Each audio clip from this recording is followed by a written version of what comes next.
Hello, beautiful souls. Namaste. Hope you're doing well. I just got a quick download. Hopefully this will be a quick message. I always say that and they never really are quite super quick.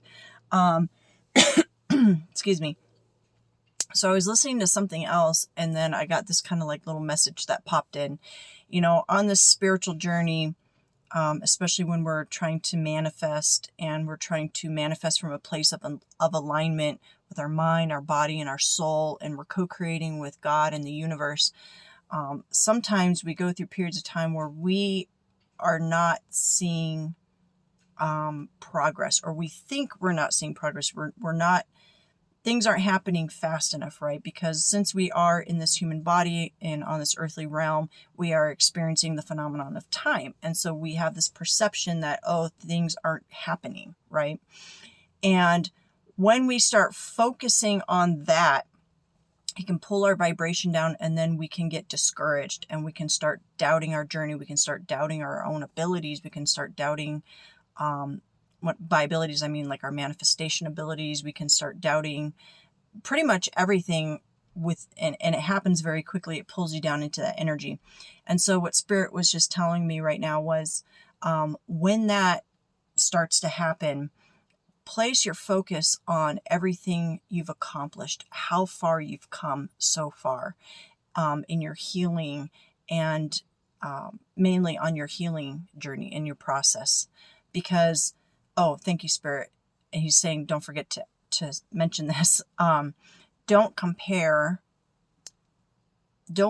your healing journey, which has been mostly an inward journey, with what you're seeing outwardly in other people's lives, because we fall into that trap oftentimes, especially if you've had a spiritual awakening later in life, or like in my case, you had this whole life where you were married with kids and you were together for a long time, and now you're starting over later in life. And so, especially if you're starting over from scratch and you don't have a lot of money and things on the outward can appear very dismal, okay? It can get very overwhelming and frustrating, because you're looking at other people like close in age to you or similar situations, and they seem to have more, they seem to be doing okay. And you start feeling, because you're starting to compare with that earthly stuff, that maybe you're not doing things right. Maybe you're crazy. Maybe you should give up.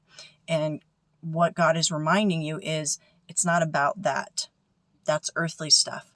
You have to stop and take account of all the things that you've accomplished inwardly, all the lessons you've learned, the love that you've given, the healing that you've experienced.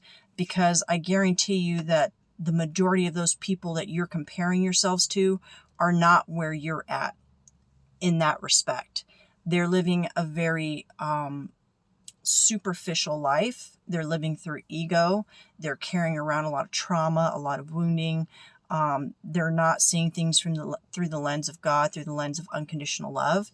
And so you're not even on the same plane as these people, right? And I'm not saying that to say you're better than them. I'm saying you're comparing apples to cucumbers, right? Fruit to vegetables. It's not the same thing, right? We're not even talking about apples to oranges, because that would be, you're like close to being the same. It's a completely different ball game. So when you're getting discouraged on this journey and you're being led to do certain things, you're being led to take certain steps, but you're not perceiving any progress, don't focus on that. Focus on how far you've come and just continue to trust the process. Because when you look back and say, hey, a year ago, I was feeling the same way. A year ago, I felt like I wasn't making any progress. I felt like nothing was changing. But now you can see that stuff has changed, that you have done more healing, that you are happier and more peaceful, more abundant. So in retrospect, you will always see the progress that you made. So don't just focus on what hasn't happened yet. Focus on how far you've come, okay? So that's it. Keeping it short and sweet. I hope you guys have a wonderful day. Namaste.